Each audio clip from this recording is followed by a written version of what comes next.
This happened not long after we moved into our house in 2003.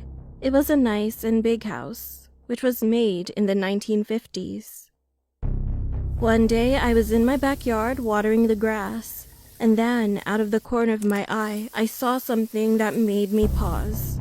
There was a man standing next to the shrubs near our backyard's wall. He was dressed like a carpenter. His head looked like it was tilted sideways, and his body was slightly facing our fences sideways. Then he saw me and smiled kindly at me. At first, I thought he was fixing someone's house, and that it was his job. However, only after he faced me, I realized that wasn't the case. When I looked at him with narrowed eyes, I noticed that his neck was visibly broken, causing his head to awkwardly tilt to the side. I then saw that he waved at me once, but I was too shocked to scream at the time. After I regained consciousness, I looked around, but he had vanished and had literally faded away. 2 nights later, I woke up at 3 a.m. Noise was coming from my ceiling. It sounded like someone wearing construction boots was walking very slowly. I started to freak out, thinking that it might be a thief. However, I suddenly realized that that part of the roof was so thin, which meant nobody could walk on it. The steps abruptly stopped after a while, and when I felt at ease, I heard another horrible sound.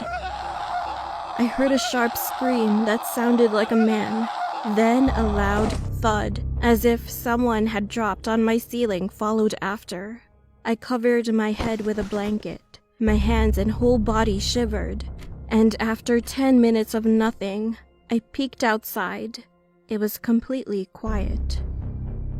I saw and heard nothing, but I couldn't fall back asleep that night. The next morning, I started to look up the history of the house. To my surprise, it turned out that there was a report about the carpenter I met a few days before in the backyard. In 1958, he had been hired to fix the roof while the owners were on vacation. However, the carpenter had fallen abruptly through the weak spot on the roof while he was working and had broken his neck. He couldn't scream for help, and no one ever knew what happened to him as the owners were gone for 2 weeks. He was finally found when they came back, but had already died. This happened right above my bedroom. Suddenly, I felt bad for the poor guy, and I guess he's still looking after things. Since then, I've seen him sometimes, but I'm no longer afraid of him.